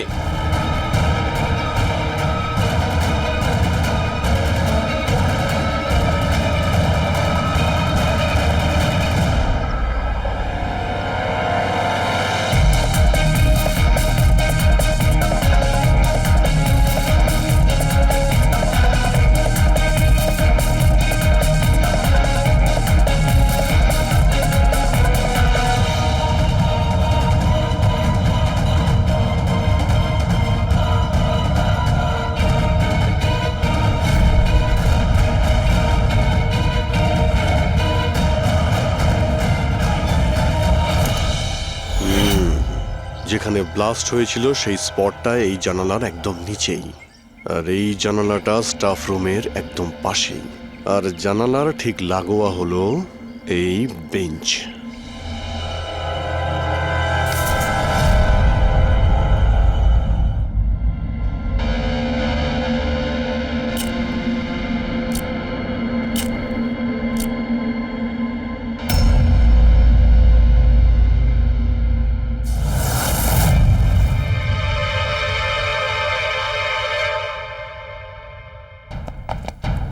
স্যার, ক্লাসরুমে যদি ঢুকতেই হতো ওই দরজাটা দিয়ে ঢুকতেন, এরকম হার্ট অ্যাটাক করানোর কি প্রয়োজন ছিল? আরে আমি চেক করছিলাম যে আমাদের বোম্বার সে কতটা রিস্ক নিয়েছিল স্টাফ রুমে গিয়ে ওই হুমকি দেওয়া পেন্ট লেখার জন্য। তার মানে স্যার, যে 65 লেখা বেঞ্চে যে ছেলেটা বসেছিল সেই বোমটা নিচে ফেলেছিল, যা ঠিক ওখানেই পড়েছিল। আর আমরা সবাই কাঁচের টুকরো আর লোহার টুকরো কেন পেলাম না জানো? মানে ওটা হোমমেড বোম ছিল? এক্স্যাক্টলি, এটা হোমমেড বোম ছিল। এই যে বাড়িতে ব্যবহার হয় না ব্লিচিং পাউডার ইত্যাদি, এগুলো দিয়েই বানানো হয়েছিল। সেই কারণেই ওই এভিডেন্স প্যাকেটে ব্লিচিং পাউডারের গন্ধ আসছিল। স্যার, এই ব্লিচিং পাউডার ওর ওই বেঞ্চেও লেগে রয়েছে। স্যার, তাহলে ওই বডিটা কার ছিল? শালুকে কঙ্কালটা ফরেন্সিক ল্যাবে নিয়ে গেছে, জানা যাবে সেটা কার। আচ্ছা রবিবাবু, স্টুডেন্টরা কোথায়? স্যার সবাইকে বাড়ি পাঠিয়ে দিয়েছি। আর এই স্টুডেন্টটা কোথায়? টেবিল নাম্বার 65 এ যে বসেছিল? স্যার নাম্বার 65 তো আরিয়ানের। স্যার ও 1 নম্বরের দুষ্টু ছেলে, কলেজে সব প্রফেসরদের জ্বালিয়ে খেয়েছে, 1 নম্বর দুষ্টু। আরিয়ান, চলো এবার আমরাও ওকে একটু বিরক্ত করি। I am sorry sir, I am sorry. চুপ! এই জন্য কলেজে জয়েন করেছো? কলেজটাকে বোম দিয়ে উড়ানোর জন্য? কেন করেছো এটা? স্যার, এক্সাম আসছিল আর আমি একদম তৈরি ছিলাম না, তো ওই দিন আমি স্টাফ রুমের ভেতরে যাই আর কলেজটাকে বোম দিয়ে ওড়ানোর হুমকি দিয়েছিলি?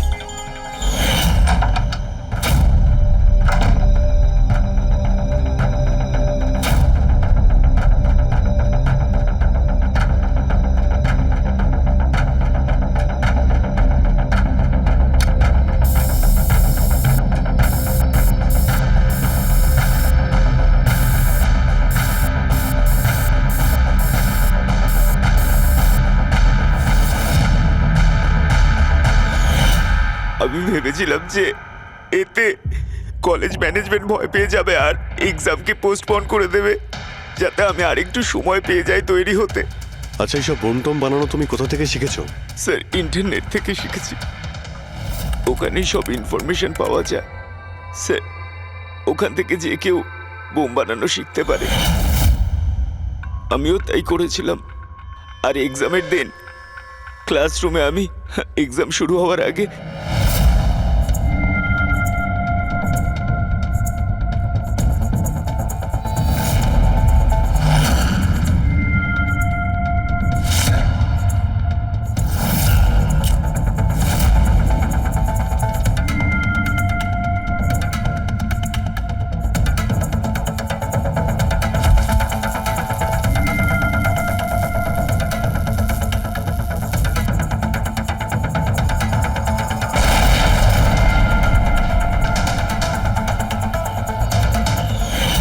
যদি এই বুদ্ধিটা পড়াশোনায় কাজে লাগাতে তাহলে অনেক বড় কাজ করতে পারতে।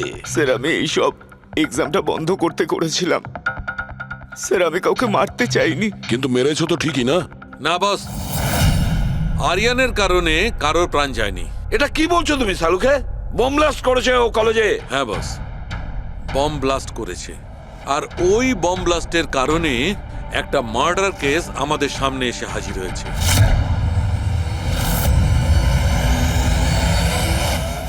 এটা কি বলছো তুমি সালুকে? বোম ব্লাস্ট করেছে ও কলেজে? হ্যাঁ বস, বম ব্লাস্ট করেছে। আর ওই বম ব্লাস্টের কারণে একটা মার্ডার কেস আমাদের সামনে এসে হাজির হয়েছে। কি বস, যেখানে আমরা ওই ব্লাস্ট সাইটের পাশে কঙ্কাল পেয়েছিলাম, ওই কঙ্কালটা আসলে 22 থেকে 24 বছর বয়সের একটা ছেলের লাশ, যার মৃত্যু আজ থেকে 2 বছর আগে হয়েছিল। কি 2 বছর আগে? হ্যাঁ, এটা তো ভালোই হয়েছে। এর বমের কারণে ওখানে ব্লাস্ট হয়েছে আর লাশ বেরিয়ে এসেছে। নাহলে তো জানতেই পারতাম না একটা লাশ ওখানে পোঁতা রয়েছে। আর মৃত্যু হয়েছে কি করে? এটা বলা খুব কঠিন ব্যাপার বস। কোনো এভিডেন্স নেই, শুধু হাড়। আর ওই হাড়ের ওপর না কোনো বুলেটের চিহ্ন আছে, না কোনো ছুরির চিহ্ন আছে, কিচ্ছু নেই। কিন্তু আপনার গাট ফিলিং কি বলছে? অভিজিৎ, এই ধরনের কেসে গাট ফিলিং কোনো কাজ করে না। যা কিছু হতে পারে বস। হতে পারে কি ওর গলা টিপে দিয়েছে, কেউ ওকে বিষ দিয়ে মেরেছে, অথবা এটাও হতে পারে যে কেউ ওকে জীবন্ত জমির মধ্যে পুঁতে দিয়েছে। কিন্তু বস, এত কিছু সত্ত্বেও একটা সাফল্য পাওয়া গেছে। কি? এই দেখো, এইটা।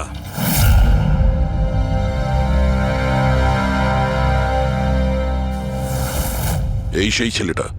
হ্যাঁ স্যার, এই কলেজে প্রিন্সিপাল হবার আগে আমি কেমিস্ট্রির টিচার ছিলাম।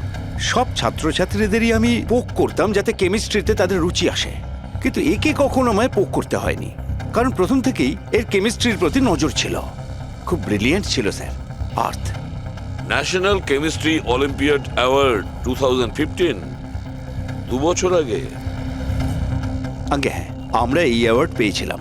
আর শালুকের কথা অনুযায়ী ওর মৃত্যু 2 বছর আগে হয়েছিল। আপনাকে কেউ কিছু বলেনি যে ও চলে গেছে, ও নিখোঁজ হয়ে গেছে? পুলিশের রিপোর্ট তো নিশ্চয়ই করেছে? না স্যার, আমাকে কেউ কিন্তু বলেনি। কে যেন বলেছিল এর আর ওর বাবার মধ্যে কোনো বনিবনা ছিল না, তাই বাড়ি ছেড়ে চলে আসে। তবে খুবই ব্রিলিয়েন্ট ছেলে ছিল স্যার, পড়ায় খুবই মনোযোগ ছিল। আরে আমাদের কলেজের কেমিস্ট্রি ল্যাবে অ্যাসিস্ট্যান্টের কাজও করত। আর তাতে যা টাকা পেত সেগুলো খরচ করতো না, সবই সঞ্চয় করত। কোনো বিশেষ জিনিসের জন্য ও টাকা জমাতো? ও বলতো যে আমি কোনো এনজিওর সাথে মিলে দুস্থ মানুষদের সাহায্য করব। হ্যালো স্যার, মাইসেলফ প্রণব, কলেজের চেয়ারম্যান আর লোকাল কর্পোরেটর। ইন্সপেক্টর, আমি এসব কি শুনছি যে এই যে ব্লাস্ট হয়েছে সেটা সুইসাইড বম্বারের কাজ? না, কোনো সুইসাইড বোম অ্যাটাক হয়নি, বরং একটা খুন হয়েছে। খুন? আগে হ্যাঁ, আর সেই খুনটা 2 বছর আগে হয়েছিল। আপনারই এক স্টুডেন্ট ছিল আর্থ, ওকেই খুন করা হয়েছিল। গড।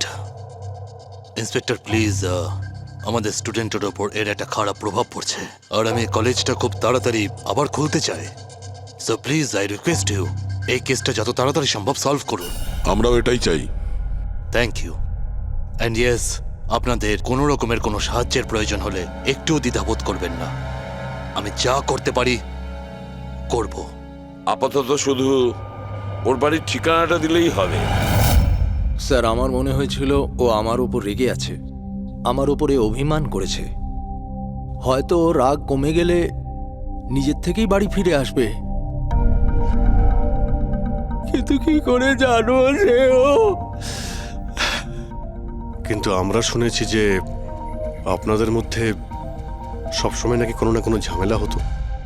হ্যাঁ স্যার, এখন রিয়েলাইজ করতে পারছি যে বেশিরভাগ ভুল আমিই করেছিলাম। আমি নিজেকে একজন ভালো বাবা করে তুলতে পারিনি। ও ঘর ছেড়ে কবে গেছিল আপনার মনে আছে? 12ই আগস্ট 2015। বলেছিল কলেজ যাচ্ছে, তারপর আর ফিরে এলো না। আপনি আপনার ছেলের বন্ধু বান্ধবদের জিজ্ঞাসাবাদ করেননি? হ্যাঁ স্যার, করেছিলাম, কিন্তু ওরা কিছু বলতে পারলো না। পুলিশে নিশ্চয়ই কমপ্লেন লিখিয়েছিলেন? প্রত্যেকটা স্টেটের খবরের কাগজে ওর হারিয়ে যাওয়ার খবর ছাপিয়েছিলাম, কিন্তু তাতেও কিছু হয়নি।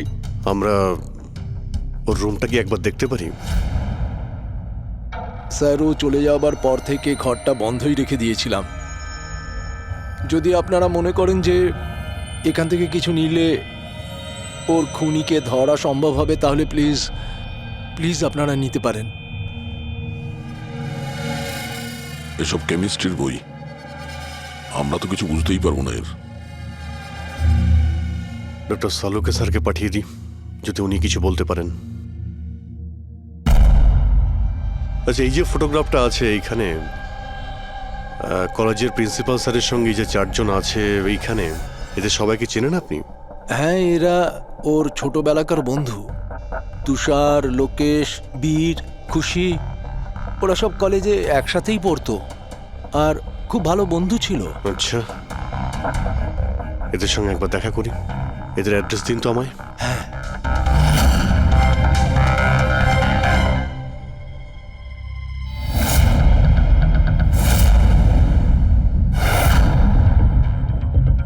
আগস্ট 2015 কিছুদিন আগে। হ্যাঁ, আমি জানি 2 বছর আগের কথা আমি বলছি। তোমরা একটু ঠান্ডা মাথায় ভেবে দেখো কিছু মনে পড়ে কিনা, কি হয়েছিল। স্যার, এক্স্যাক্ট কিছু তো আমার মনে নেই, কিন্তু 6 অগস্টের দিনটা আমার মনে আছে, কারণ ওই দিন আমার বার্থডে ছিল। আচ্ছা, আর ওই দিন আমি আর্থকে দেখেছিলাম। ও গেটওয়েকে কিছু পয়সা দিয়েছিল আর কিছু কিনেছিল ওর থেকে। গেটওয়ে? আমাদের কলেজে একে স্টোনব্রিজের ওয়াচম্যান স্টুডেন্টদের খুব ফেভারিট ছিল।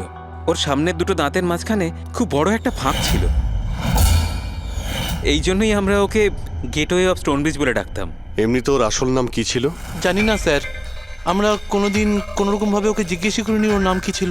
হ্যাঁ স্যার, আমরা ওকে শুধু গেটওয়ে বলেই ডাকতাম। আর কিছু মনে আছে? হ্যাঁ স্যার, 6 অগস্টের কদিন বাদে আমি আর্থকে গেটওয়ের সঙ্গে ঝগড়া করতে দেখেছিলাম। কিছু আর্গুমেন্ট চলছিল ওদের মধ্যে।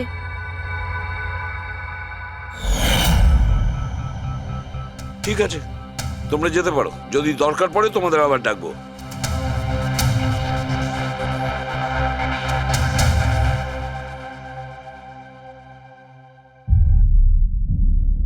কি মনে হচ্ছে? গার্ডকে আমাদের ধরতে হবে, ও নিশ্চয়ই কিছু বলতে পারবে। আর স্যার, এই ছেলেটা ওয়াচম্যানের থেকে কি কিনছিল? এক্সকিউজ মি স্যার, হ্যাঁ, আমি আপনাদের কিছু বলতে চাই। কি? হয়তো আপনাদের এটা শুনে একটু আশ্চর্য লাগবে, কিন্তু আমি আগে থেকেই জানতাম যে আর্থ মারা গেছে। কি? ও মারা গেছে এটা তোমার কেন মনে হয়েছিল? দ্যাট আই ডোন্ট নো, এটা একটা গাট ফিলিং। আমি আগে থেকেই জানতাম যে ব্যাস আর্থ আর বেঁচে নেই। আর কি কারণ আপনার এই গাট ফিলিং এর? কারণ আছে স্যার, এই দেখুন ফেসবুকে আর্থের প্রোফাইল, এই সমস্ত পিকচার্স আর পোস্টস। কিন্তু 12 অগস্টের পর ও যেটা পোস্ট করেছিল তাতে আমি কমেন্টস করেছিলাম, কিন্তু ও কোনো রিপ্লাই করেনি। রিপ্লাই দেয়নি মানে আপনি ধরে নিলেন যে ও মারা গেছে? আই নো ইটস উইয়ার্ড, কিন্তু আর্থ আমার সমস্ত কমেন্টে রিপ্লাই করতো, এমনকি ঘুমানোর আগেও গুড নাইট মেসেজ পাঠাতো। কিন্তু 12 অগস্টে আমি সেই মেসেজও পাইনি। নো অফেন্স, তোমায় একটা পার্সোনাল প্রশ্ন করব। তোমার আর ওর মধ্যে কি কোনো রিলেশনশিপ ছিল? না, এরকম তো কিছু ছিল না, কিন্তু আমাদের রিলেশনশিপ বন্ধুত্বের থেকে অনেক বেশি ছিল। তার মানে আপনার মনে হচ্ছিল যে 12ই আগস্টের পরে ওর প্রোফাইলে ওর সমস্ত ছবিগুলো অন্য কেউ দিচ্ছিল? হতে পারে। না না, এটা কিভাবে হয়? আমরা তো মোবাইল কোম্পানির সঙ্গে ক্রস চেকও করিয়েছি। ও কটা ছবি তুলেছে, কোথা থেকে তুলেছে, আর কিভাবে তুলেছে, কখন পাঠিয়েছে, সব ক্রস চেক করেছি আমরা। সব তো ঠিকই ছিল। এক্স্যাক্টলি। মোবাইল কিছুক্ষণের জন্য অন হতো, কিন্তু লোকেশন সেটাই ছিল যেখান থেকে ও ছবি পোস্ট করতো। আমি জানি যে আপনারা কি ভাবছেন, যে আমি এসব পাগলের মতো কি উল্টোপাল্টা বলছি, কিন্তু আমার মন জানে আর্থ কোথাও যায়নি। ইনফ্যাক্ট ও কলেজ থেকে বাইরেও যায়নি।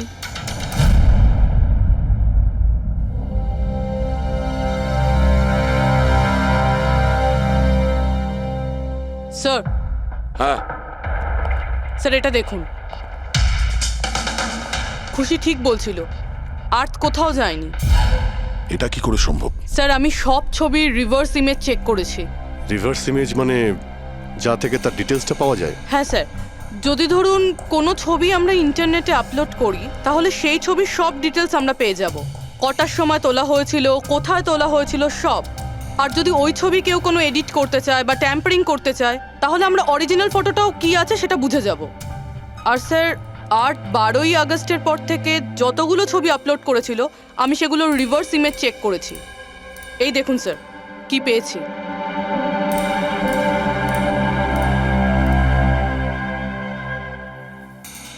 ছবি তো একই, সেম লোকেশন, সেম টাইম, শুধু ওর জায়গায় অন্য কেউ দাঁড়িয়ে আছে। কেউ এডিট করে এটাকে এর জায়গায় আর্থের চেহারা লাগিয়ে দিয়েছে। এক্স্যাক্টলি। তার মানে ছেলেটা ওই সব জায়গায় যায়নি, বরং এ তো কলেজ থেকেই বাইরে যায়নি। ওই বেচারা তো 12ই আগস্ট 2015 মারা গিয়েছে। কিন্তু ওকে কে খুন করতে পারে? সেটা তো গেটওয়ে ওয়াচম্যানই বলতে পারবে। খোঁজ নিতে হবে কোথায় আছে। স্যার, প্রিন্সিপালের সঙ্গে কথা হলো। গেটওয়ের আসল নাম শৈলেশ স্যার। আচ্ছা স্যার, 11ই আগস্ট 2015 আর্থ শৈলেশের বিরুদ্ধে কলেজের বোর্ডে একটা চিঠি লিখেছিল যে ও ড্রাগস বেচে, এই সুগার হাই ড্রাগস। আর 12ই আগস্ট ওকে চাকরি থেকে তাড়িয়ে দেওয়া হয়েছিল। ওটা হোক বা না হোক, নিশ্চয়ই শৈলেশের হাত আছে ওর খুনের ব্যাপারে। কলেজের লোকেরা ওর নামে কমপ্লেন করেনি পুলিশে? না স্যার, প্রিন্সিপালের নাকি দয়া হয়েছিল। শৈলেশ খুব গরিব মানুষ, একা ইনকাম করতো, তাই ওকে ছেড়ে দেওয়া হয়। আচ্ছা, বাড়ির লোকেরা কি বলছে শৈলেশের? শৈলেশের বাড়ির লোক এখান থেকে 600 কিলোমিটার দূরে একটা গ্রামে থাকে। শৈলেশের সাথে তো ওদের 2 বছর কোনো যোগাযোগই নেই। ওরা তো নিজেরাই ওকে খুঁজছে। কিন্তু ওর বাড়ির লোক জানতে পেরে গেছিল যে শৈলেশ ড্রাগ বিক্রি করে।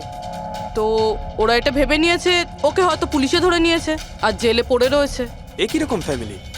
খোঁজার একবার চেষ্টাও করেনি? এই শৈলেশ 2 বছর ধরে নিখোঁজ। একবারও বাড়ির লোককেও ফোনও করেনি। চাকরি থেকে তাড়িয়ে দিয়েছিল আর 2 বছর ধরে বাড়ি যায়নি? তাহলে গেল কোথায়? দয়া, আমি জানি শৈলেশ কোথায় আছে।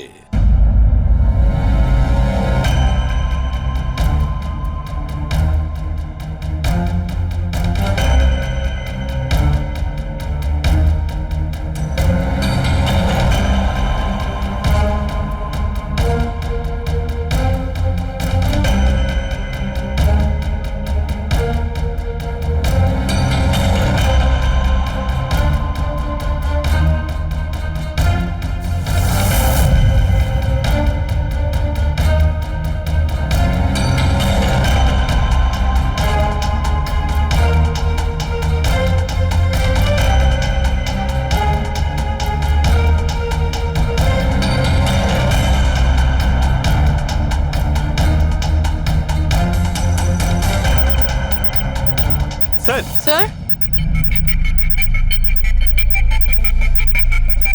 স্যার পেয়ে গেছি। এই দেখুন।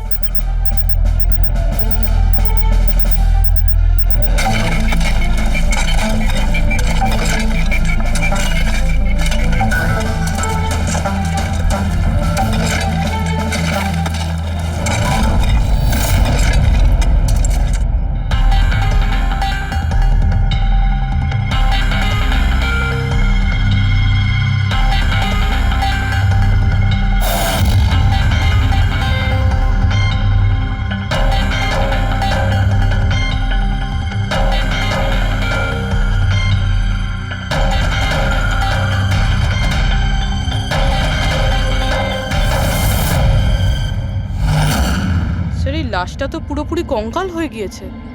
একে চিনতে পারবো কিভাবে? ডক্টর সালুখে আছে তো? এই লাশটাকে চেনার জন্য ডক্টর সালুখের কোনো প্রয়োজন নেই। এই কঙ্কাল নিজেই তার পরিচয় বলে দিচ্ছে। এই দেখো, এর দাঁতের মাঝখানে গ্যাপ আছে। কলেজের ওয়াচম্যান শৈলেশ কুমার। স্যার, আশ্চর্য ব্যাপার, পার্কিং লটে দুটো লাশ পাওয়া গেল আর কেউ এটার ব্যাপারে কিছু জানেই না। You are right. কারোর তো এটা জানা উচিত ছিল। তার তো অবশ্যই জানা উচিত যে পার্কিং লটের ফ্লোর বানিয়েছে। কলেজের কম্পাউন্ডের মধ্যে দুটো লাশের কঙ্কাল পাওয়া গেছে, আর আপনারা কিছু জানেনই না। কি না স্যার? আচ্ছা, যে পার্কিং লটের যে কাজ হয়েছে এখানে, মানে এই মেঝে বা এই সব কিছু, এগুলো কবে হয়েছিল কিছু বলতে পারবেন? এগুলো তো 7ই অগস্ট 2015। মানে 2 বছর আগে, যে সময় আর্থ মারা গিয়েছিল, মানে তার আশেপাশেই। মানে যেই এই কংক্রিটের কাজটা বা মাটি ভরার কাজটা করেছে, ও জানতো যে ও দুটো লাশের ওপর মাটি ফেলছে। হ্যাঁ, এই সমস্ত কাজ এখানে কে করেছিল? রাম আদর্শ, আমাদের কলেজের কন্ট্রাক্টর। এসব কাজ ওই করে থাকে। ওই কন্ট্রাক্টর যে অফিসের পেন্টিং করেছিল? আগে হ্যাঁ, এই পার্কিং লট আর মাটি ঢালার কাজ ওই করেছে স্যার। এই রাম আদর্শ থাকে কোথায়? লোকটা তো দেখছি বাড়িটা বেশ ভালোই হাঁকিয়েছে। একজন কন্ট্রাক্টরের এত বড় বাড়ি।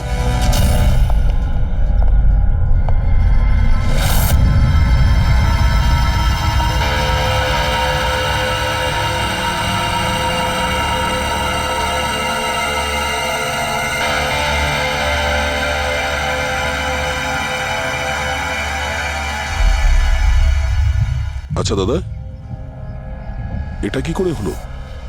কি আর বলবো বাবা, আমার তো আর জীবনের প্রতি মায়া দয়াই নেই। দেখো না, কালকেই কত হাসি ঠাট্টা করছিল আদার, আর কালকেই হঠাৎ একটা অ্যাক্সিডেন্টে প্রাণ চলে গেল। অ্যাক্সিডেন্ট?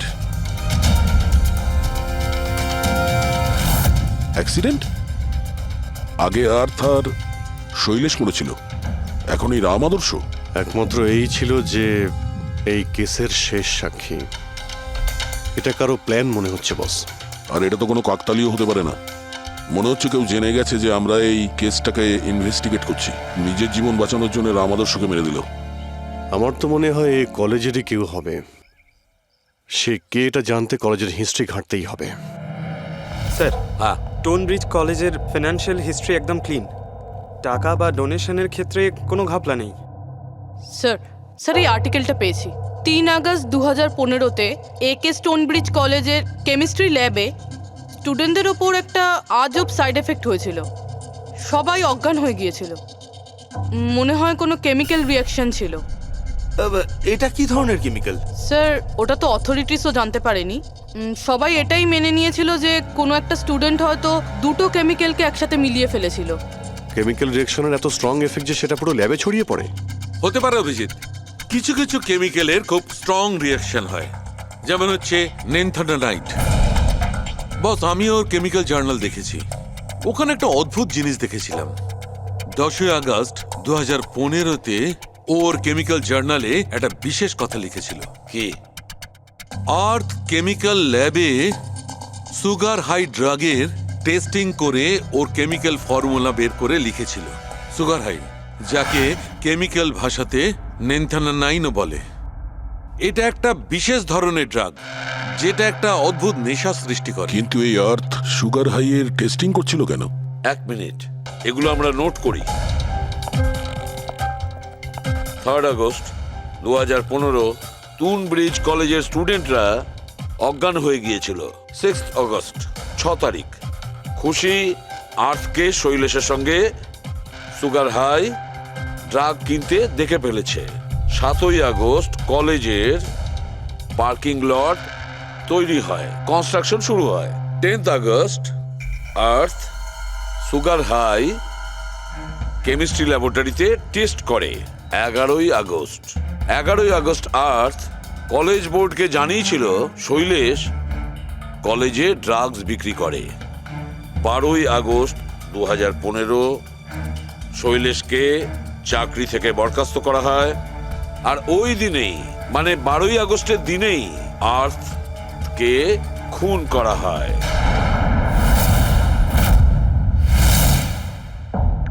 হয়ে গেছে? কি বুঝতে পারলে? স্যার এতে পুরো গল্পটাই বোঝা যাচ্ছে।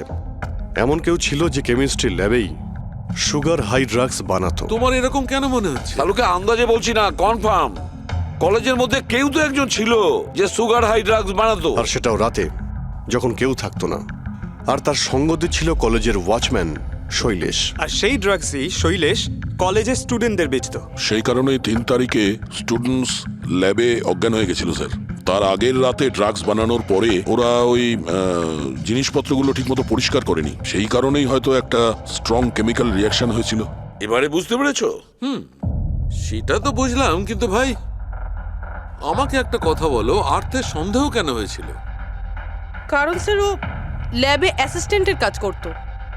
ও হয়তো দেখেছে স্টোর রুম থেকে কেমিক্যাল আর জিনিসপত্র সরে যাচ্ছে, তখন ওর সন্দেহ হয়। আর যখন এই কেমিক্যাল রিয়াকশনটা হলো, আর তখন ওর বিশ্বাস হয়ে গেল কেউ ল্যাবের ব্যবহার করছে ড্রাগ বানানোর জন্য।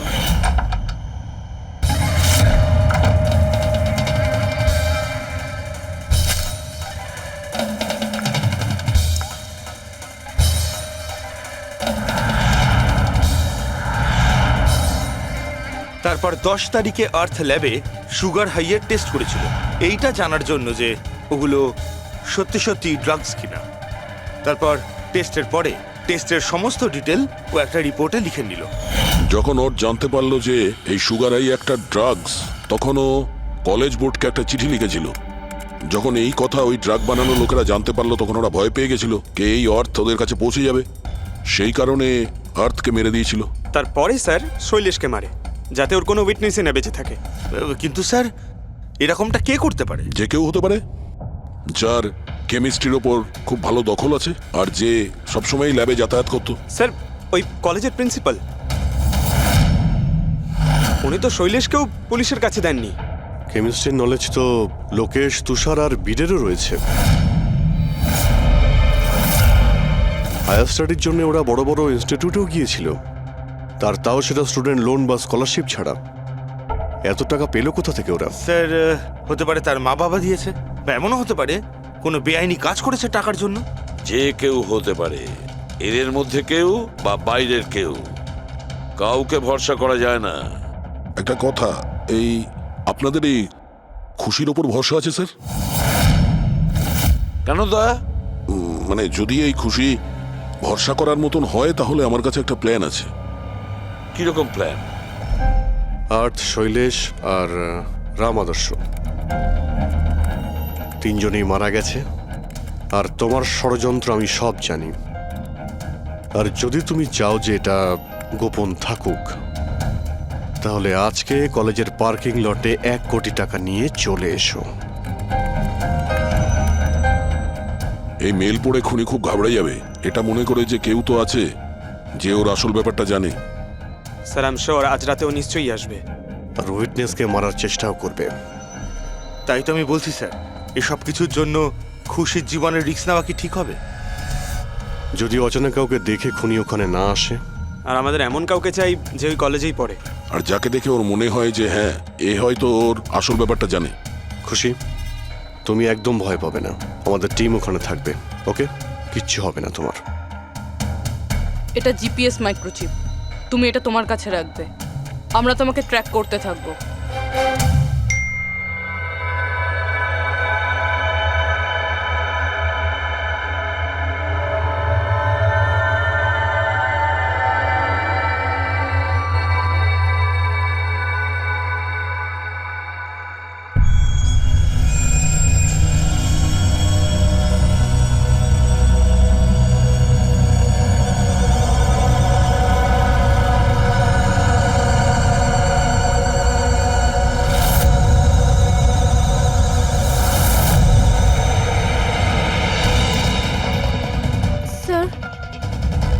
আপনারা কাউকে দেখতে পেলেন কি? না, এখনো পর্যন্ত না। ঘাবড়িও না, তুমি শুধু অ্যালার্ট থেকো ব্যাস। তুমি একদম ভয় পাবে না, আমরা তোমার আশেপাশেই আছি, বুঝেছো? ওকে ওকে স্যার।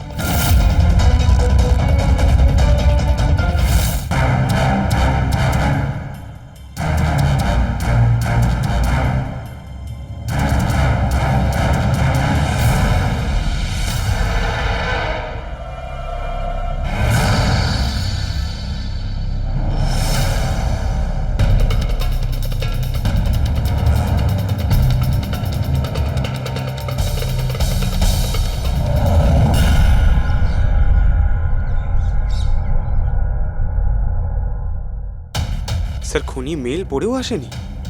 আরে পঙ্কজ, হতে পারে সে মেলটা দেখেইনি। বা এটা হতে পারে যাদের আমরা মেল করেছিলাম এদের মধ্যে কেউ খুনি নয়। খুশি, তুমি অনেকটা টায়ার্ড হয়ে গেছো, যাও তুমি ঘরে গিয়ে rest now. And thanks for everything. যদি কোনো জিনিসের প্রয়োজন হয় আমাদের ফোন করো, ওকে?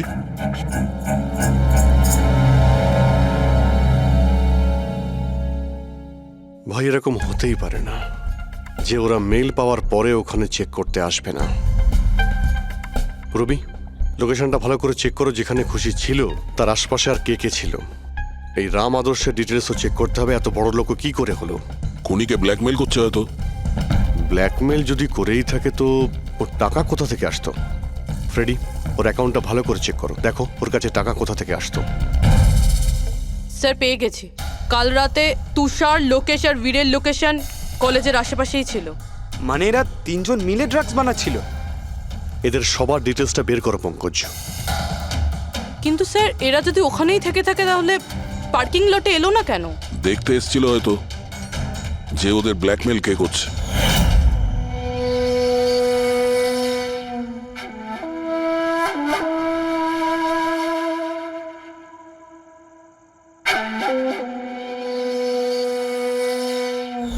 আর ওরা হয়তো খুশিকে দেখে ফেলেছে, ওকে কেউ মেরে ফেলতে পারে। ফোন করো ওকে।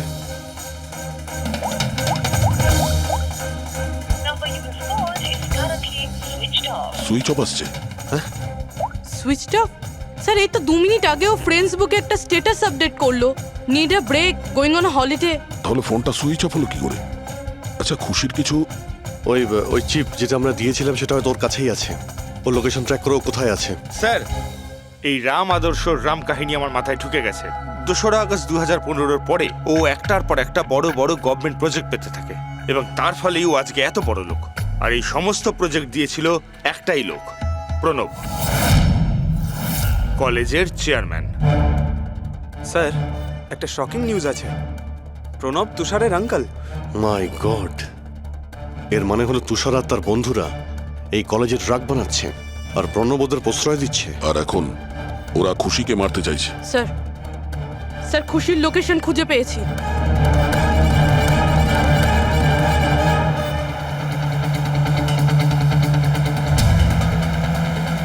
খুশি এখন কোথায় আছে? স্যার কোনো একটা আন্ডার কনস্ট্রাকশন সাইটে গিয়ে আটকে গেছে।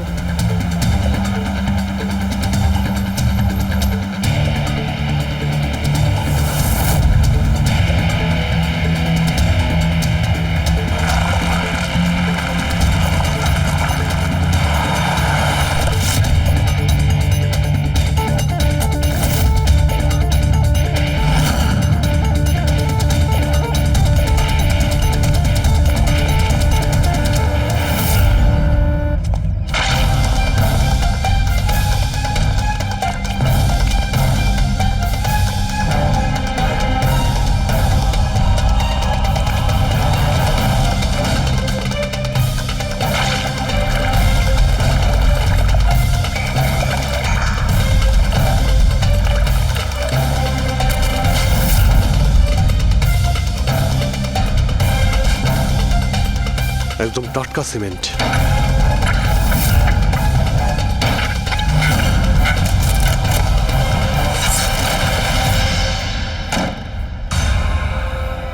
খুশি?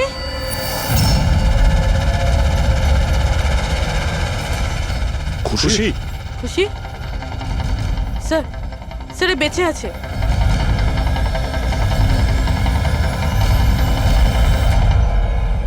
খুশি?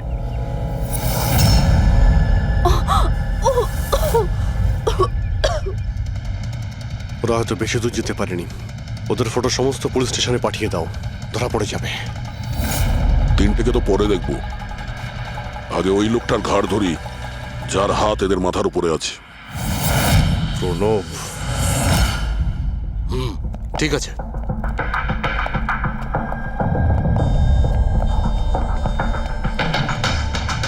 আপনারা আগে হ্যাঁ, ওই দিন তো আপনিই বলেছিলেন যদি কোনোদিন কোনো প্রবলেম হয় আপনার কাছে চলে আসতে। হ্যাঁ, অফকোর্স আই রিমেম্বার।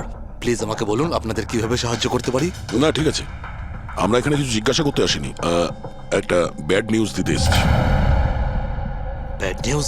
আগে হ্যাঁ, ওই মেয়েটা আছে না, খুশি, ও বেঁচে গেছে। খুশি? কে খুশি? চিনি না আমি। কি বলছেন আপনি? আপনি এত নার্ভাস হচ্ছেন কেন? আপনার শরীর ঠিক আছে তো? কিছু ওষুধ টষুধ খাবেন নাকি? নাকি আপনার স্মৃতিশক্তি ঠিক করার জন্য আপনাকে কোন ওষুধ খাওয়াতে হবে? বস, কাজ হয়ে গেছে। স্যার ওই মেয়েটাকে তো আমরা পুঁতে দিয়েছ, যেভাবে আর্তা শৈলেশকে পুঁতে দিয়েছিলে।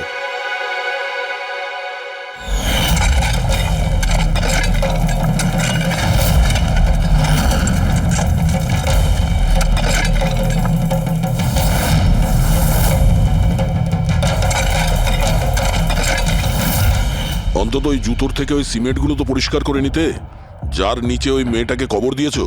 হ্যাঁ, আর ওকে আমরা বাঁচিয়েও নিয়েছি। বলুন প্রণব বাবু, কিছু বলবেন আপনি? আমি অনেক টাকা কামাতে চেয়েছিলাম, আর তার জন্য সব থেকে সহজ উপায় ছিল ড্রাগস। আর আজকালকার ছেলে মেয়েদের এই নেশা করতে বেশি সময় লাগে না। আর তারপর আমি ড্রাগস বাইরে থেকে নিয়ে এসে আমার স্টুডেন্টদের বিক্রি করতে চাইনি। এই জন্য আপনি নিজেই ড্রাগস বানানো শুরু করে দিলেন এই কলেজের ল্যাবে। আর ওগুলো বিক্রি করার দায়িত্ব দিয়ে দিলে ওয়াচম্যান শৈলেশকে। আর আর্থ যখন তোমার সত্যিটা জানতে পেরে যায়, তখন তুমি ওকে মেরে ফেলো। আর শৈলেশকেও মেরে দিয়েছেন, যাতে কোনো উইটনেস না থাকে।